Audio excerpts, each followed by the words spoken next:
پاکستان کامیاب خارجہ پالیسی پر گامزن، عالمی برادری سے مزید تعلقات مستحکم۔ وزیراعظم کا دورہ سعودی عرب کامیابی سے جاری۔ شہباز شریف کی سعودی ولی عہد شہزادہ محمد بن سلمان سے ملاقات، دو طرفہ تعلقات اور باہمی دلچسپی کے امور پر تبادلہ خیال۔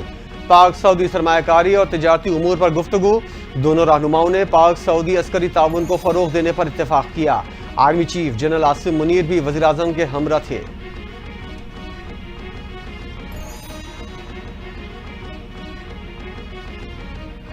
وزیراعظم شہباز شریف سے سعودی وزیر سرمایہ کاری اور جوائنٹ ٹاسک فورس کے سربراہ کی ملاقات، پاکستان نے مزید سعودی سرمایہ کاری لانے اور اہم شعبوں میں مشترکہ اقدامات کو تیز کرنے پر تبادلہ خیال۔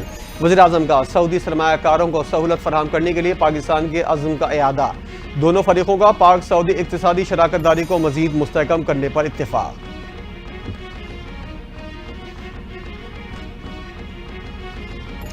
افسوس ہے سابق وزیر خزانہ معاشی مسائل کو سیاست کی نظر کر رہے ہیں۔ مفتاح اسماعیل نے غلط اور بے بنیاد اعداد و شمار سے عوام کو گمراہ کرنے کی کوشش کی۔ وزیر توانائی اویس لغاری کا مفتاح اسماعیل کے بیان پر رد عمل، کہا نیٹ میٹرنگ سے 4000 میگا واٹ سولر بجلی سسٹم میں آئی، اگلے برسوں میں نیٹ میٹرنگ کی بجلی 12000 میگا واٹ سے بڑھ جائے گی۔ حکومت چینی اور گندم کی فراہمی مستحکم رکھنے کے لیے درست فیصلے کیے۔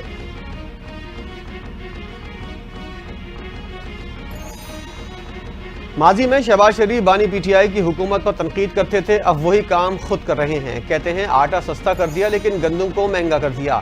سابق وزیر خزانہ مفتاح اسماعیل کا وزیراعظم شہباز شریف پر وار، کہا سولر پاور میٹر پر وزیراعظم شہباز شریف نے قوم سے کہا تھا کہ لوگ اپنے گھروں پر سولر میٹر لگائیں، اب کہہ رہے ہیں کہ تمام یونٹ پر سیلز ٹیکس لگے گا، اب خریدے جانے والے ہر یونٹ پر 8 روپے سیلز ٹیکس لگے گا۔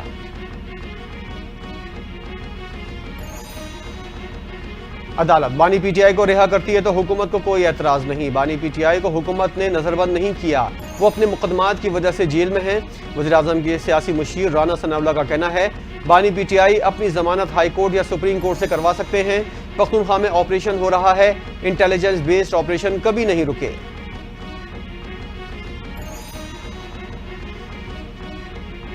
پی ٹی آئی کے دور حکومت میں دہشت گردوں کو لا کر بسایا گیا، ملک میں دہشت گردی ایک بار پھر زور پکڑ رہی ہے۔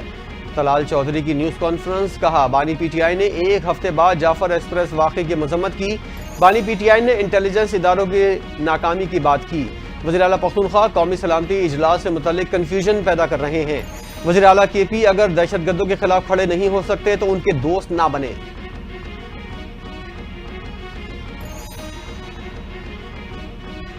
ہمارے پڑوسی اور کچھ دور کے دشمن پاکستان میں امن نہیں چاہتے، تمام ادارے مل کر دہشت گردی کے موجودہ چیلنجز کا سامنا کر رہے ہیں۔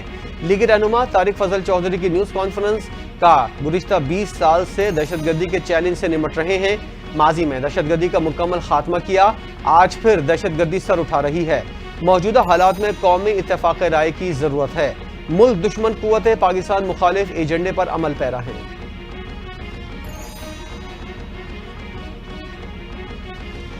سوشل میڈیا پر منفی پروپیگنڈا مہم، پی ٹی آئی کے ملوث ہونے کے ہوش ربا انکشافات۔ ذرائع نے بتایا پی ٹی آئی افراد سے دوران تفتیش جے آئی ٹی نے اشتعال انگیز مواد اکٹھا کیا۔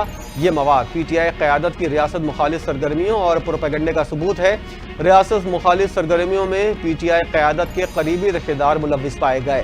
یہ ریاست مخالف پروپیگنڈا اندرون ملک اور آف شور اکاؤنٹس کے ذریعے کیا گیا۔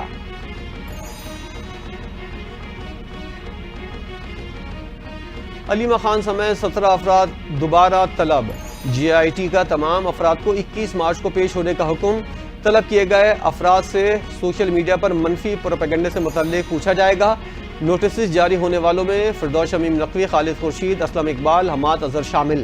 جے آئی ٹی الیکٹرانک جرائم کی روک تھام کے لیے ایکٹ 2016 کے سیکشن کے تحت تشکیل دی گئی۔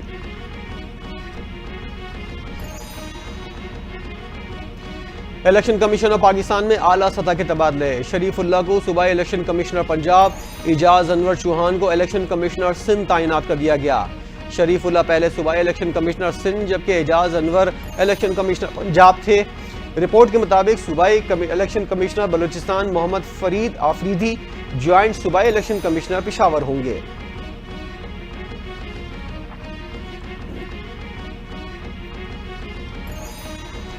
نیشنل سیکیورٹی کمیٹی کا بائیکاٹ جمہوری اصولوں کے خلاف ہے۔ بانی پی ٹی آئی نے بطور وزیر اعظم قومی سلامتی کمیٹی میں شرکت سے انکار کیا تھا۔ اسپیکر پنجاب اسمبلی ملک احمد خان کی گفتگو، کہتے ہیں پاکستان کو اندرونی اور بیرونی چیلنجز کا سامنا ہے، ایسے میں قومی اتحاد وقت کی ضرورت ہے۔ سیکیورٹی فورسز بہادری سے ملک کا دفاع کر رہی ہیں۔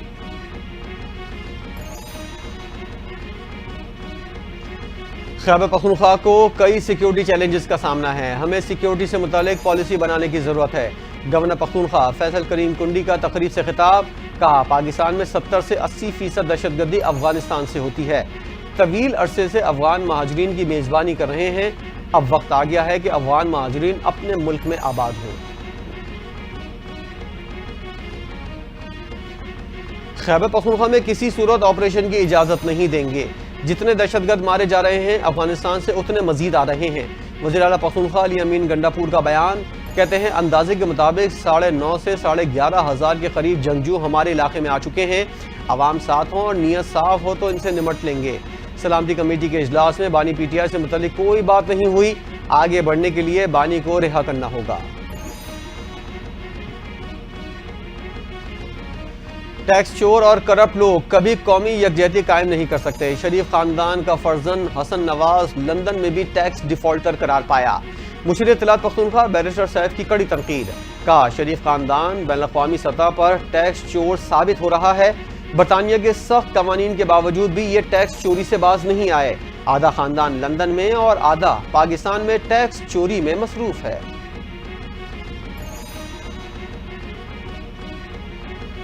مصطفیٰ عامر قتل کیس کے مرکزی ملزم ارمغان کے گھر پر چھاپا، پولیس نے ارمغان کے والد کامران قریشی کو گرفتار کر لیا۔ گرفتار ملزم سے 200 گرام آئس، اسلحہ اور گولیاں برآمد۔ گرفتار ملزم کامران قریشی کے خلاف مقدمہ درج کر لیا گیا، پولیس کی مزید تفتیش جاری۔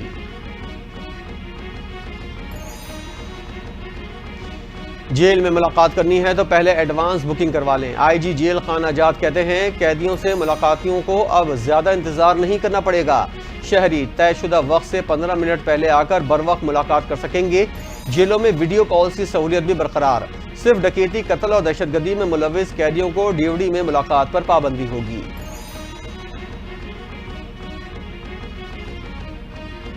پاکستان اسٹاک ایکسچینج میں تیزی کا سلسلہ برقرار، انڈیکس تاریخ کی بلند ترین سطح پر آ گیا۔ 100 انڈیکس 795 پوائنٹس بڑھ کر 1,18,769 پوائنٹس پر بند ہوا۔ سونے کی قیمت بھی تاریخ کی بلند ترین سطح پر، فی تولہ قیمت میں 1,800 روپے کا اضافہ 3,20,800 روپے کا ہو گیا۔ انٹر بینک میں ڈالر 13 پیسے سستا 280 روپے 8 پیسے پر بند۔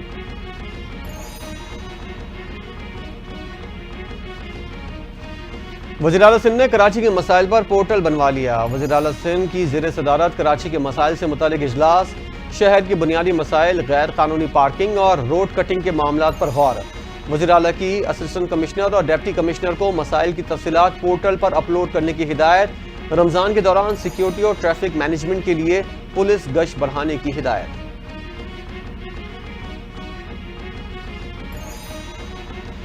سندھ کے سینئر وزیر شرجیل میمن کی صوبے بھر میں جرائم پیشہ افراد کے خلاف کارروائیوں پر سندھ پولیس کی تعریف، کہا 1 سے 15 مارچ کے دوران سندھ پولیس نے 143 مقابلے کیے، 18 مجرم پکڑے گئے، 1,706 گرفتاریاں عمل میں آئیں۔ خبردار کیا کہ کوئی بھی مجرم قانون کی گرفت سے نہیں بچ سکے گا، آخری مجرم کو انصاف کے کٹہرے میں لانے تک چین سے نہیں بیٹھیں گے۔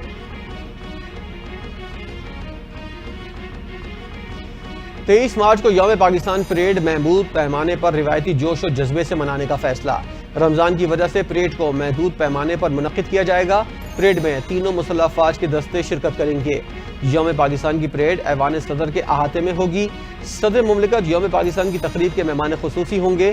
مسلح افواج کے دستے مہمان خصوصی کو سلامی پیش کریں گے۔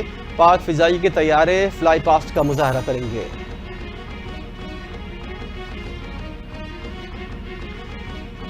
پاکستان پر امریکہ کی سفری پابندیوں سے متعلق سرکاری سطح پر کوئی اطلاع نہیں ملی، یہ محض میڈیا کے قیاس آرائیاں ہیں۔ امریکہ میں داخلہ پابندیوں کی خبروں کو اسٹیٹ ڈپارٹمنٹ نے بھی مسترد کیا۔ ترجمان دفتر خارجہ کی ہفتہ وار بریفنگ، کہا پاکستان اور امریکہ کے تعلقات دہائیوں پر محیط ہیں۔ امریکی ناظم الامور کے ساتھ ہونے والی ملاقات بھی معمول کا سفارتی رابطہ تھا۔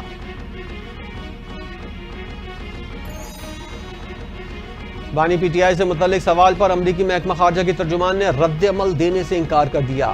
ٹیمی بروس نے کہا کسی دوسرے ملک کے اندرونی معاملات پر بات نہیں کی جائے گی۔ صدر ٹرمپ کی سوچ سے متعلق چاہیں تو وائٹ ہاؤس سے پوچھ لیں۔ صدر ٹرمپ اور وزیر خارجہ نے واضح کیا ہے ہمیں اپنے پڑوسیوں کی پرواہ ہے، ہمیں اس بات کی فکر ہے کہ دنیا میں کیا ہو رہا ہے اور یہ ہمارے عمل سے واضح ہے۔